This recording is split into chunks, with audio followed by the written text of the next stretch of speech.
और इसलिए मेरे नौजवानों, मेरी माताओं बहनों, मेरे मुल्क के मालिकों, मुझे बताइए ये घुसपैठिए जाने चाहिए कि नहीं जाने चाहिए?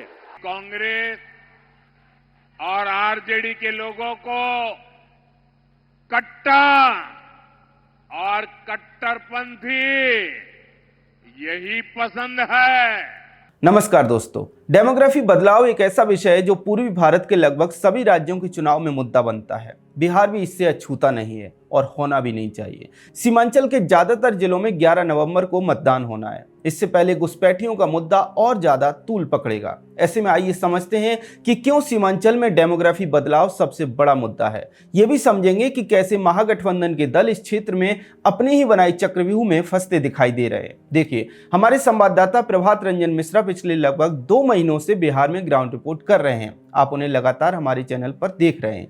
एक दिन रिपोर्टिंग के दौरान जाते हुए उन्हें अचानक एक लड़का मिल गया। उससे उन्होंने बात की तो पता चला कि लड़का बांग्लादेशी है। उसके पिता बांग्लादेश से भारत में घुसपैठ करके आए थे। मजे की बात यह है कि वो अकेला नहीं है, बल्कि उसके जैसे हजारों हैं जो घुसपैठ करके आए हैं और बिहार में अलग अलग जगहों पर रहते हैं, सीमांचल में रहते हैं। इससे भी बड़ी बात यह है कि वे सभी सरकारी सुविधाओं का लाभ उठाते हैं। आप हमारे सहयोगी की रिपोर्ट का एक हिस्सा बहुत ध्यान से देखिए। नाम क्या हुआ दोस्त?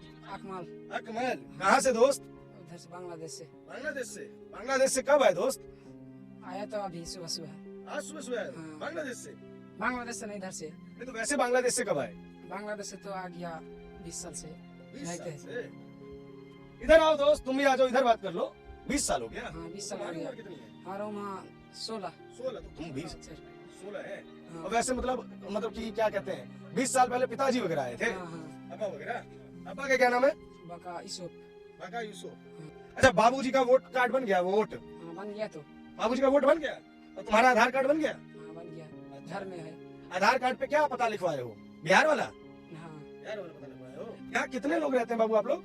हमारा 5 भाई 6 बहन। और राशन देते हैं मोदी जी? हाँ, देता है। कितना किलो राशन आ जाता है बेटा? 25-30 किलो। 5 किलो एक पर बना तो 55 किलो आता होगा ना? 55-60 किलो आता हाँ, होगा। हाँ। अरे बाप रे, 55-60 किलो राशन देते हैं। अच्छा, ये अपना जो मोहल्ला है तुम्हारा, उसमें सब बांग्लादेशी हैं? हैं? कितना है बेटा? 11 11 लोग हैं? हमारा घर में। नहीं, वैसे मोहल्ला में कितना लोग हैं? मोहल्ला में तो ज्यादा है, 2000 लोग हो जाए। देखा आपने, हमारे संवाददाता को एक बांग्लादेशी लड़का बताता है कि उसके परिवार में 11 लोग हैं और उसके मोहल्ले में लगभग 2000 लोग हैं और सब के सब बांग्लादेशी हैं। याद रखिए, ये बात वो खुद लड़का स्वीकार करता है। वो ये भी कहता है कि सभी का वोटर कार्ड बन गया है, आधार कार्ड बन गया है, सभी को राशन भी मिलता है। इसका मतलब ये है कि बाकी सरकारी योजनाओं का लाभ भी सभी को मिलता है। अब आप कल्पना कीजिए कि ऐसे कितने बांग्लादेशी सीमांचल के जिलों में होंगे। अररिया, किशनगंज, पूर्णिया, कटिहार जैसे जिलों में ऐसे कितने मोहल्ले होंगे और कितने बड़े स्तर पर ये लोग चुनावों को प्रभावित करने की क्षमता रखते होंगे। इंटेलिजेंस रिपोर्ट्स के अनुसार पिछले 1 दशक में अररिया, किशनगंज और कटिहार जिलों में बांग्लादेशी नागरिकों की बस्तियां तेजी से बढ़ी हैं। सवाल सीधा है कि क्या उन्हें देश में वोट डालने का अधिकार है? नहीं। क्या उन्हें राशन मिलना चाहिए? नहीं। क्या उनका आधार कार्ड बनना चाहिए? नहीं। लेकिन ये सब कुछ होता है क्यों? क्योंकि कांग्रेस और आरजेडी जैसे दलों को इनके वोट चाहिए। पीएम मोदी ने यही बात लोगों से कही। उन्होंने कहा कि वोट बैंक के लिए ये दल देश के नागरिकों के अधिकारों को घुसपैठियों पर लुटाना चाहते हैं। एक घुसपैठिए आपके खेतों पर कब्जा करते हैं, दुकानों उद्योगों में घुसपैठियों को ही काम मिल हो जाता है। आपके बच्चों को उनको काम का जो हक है, वो हक ये घुसपैठिए छीन लेते हैं, उनको मिलना शुरू हो जाता है।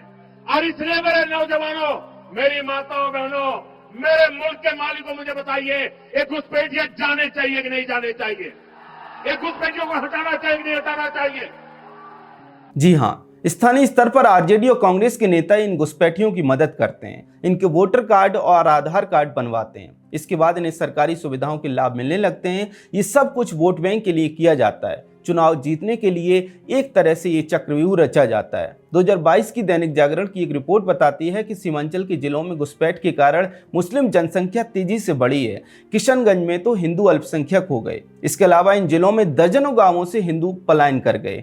अररिया जिले के रानीगंज प्रखंड के रामपुर गांव से दर्जनों हिंदू परिवारों ने उन गांवों में पलायन कर लिया जहां हिंदू ज्यादा हैं। हिंदू अल्पसंख्यक होने पर पलायन करते हैं, गांव खाली करते हैं और उनकी जमीन औने पौने दाम पर मुस्लिम खरीद लेते हैं। सीमांचल के इन जिलों में ऐसे तमाम गांव हैं जिनमें अब 100% मुस्लिम जनसंख्या हो गई है। दोस्तों, ऐसी तमाम रिपोर्ट्स आपको इंटरनेट पर मिल जाएंगी जो बताती हैं कि पश्चिम बंगाल के तमाम जिलों की तरह ही सीमांचल के जिलों में भी घुसपैठ के कारण डेमोग्राफिक बदलाव हुआ है। पीएम मोदी ने कटिहार में इस बात को स्पष्टता से बताया। उन्होंने कहा कि अति पिछड़ों और महादलितों के टोलों पर घुसपैठी कब्जा कर रहे हैं। आपको बीमारी में जो मदद मिल रही है वो घुसपैठियों को चली जाए तो आपको मंजूर है? क्या घुसपैठियों को मिलनी चाहिए क्या? अति पिछड़ों महादलितों के टोलों पर घुसपैठियों का कब्जा, आप मुझे बताइए, ये घुसपैठियों को कब्जा करने देंगे क्या? पीएम मोदी ने 6 नवंबर को अररिया में बोलते हुए भी कहा कि घुसपैठी आपके हकों पर कब्जा करना चाहते हैं और महागठबंधन के दल इसमें उनकी मदद कर रहे हैं। एक घुसपैठिए आपके खेतों पर कब्जा करते हैं। दोस्तों, एक बात नोटिस कीजिए, पीएम मोदी घुसपैठियों के खिलाफ बोलते हैं, गृह मंत्री अमित शाह घुसपैठ का विरोध करते हैं, सरकार घुसपैठियों के खिलाफ हाई पावर डेमोग्राफिक मिशन की शुरुआत करती है, लेकिन ना ही कभी राहुल गांधी ने और ना ही कभी तेजस्वी यादव ने और ना ही आरजेडी और कांग्रेस के दूसरे नेताओं ने घुसपैठियों पर एक शब्द बोला है।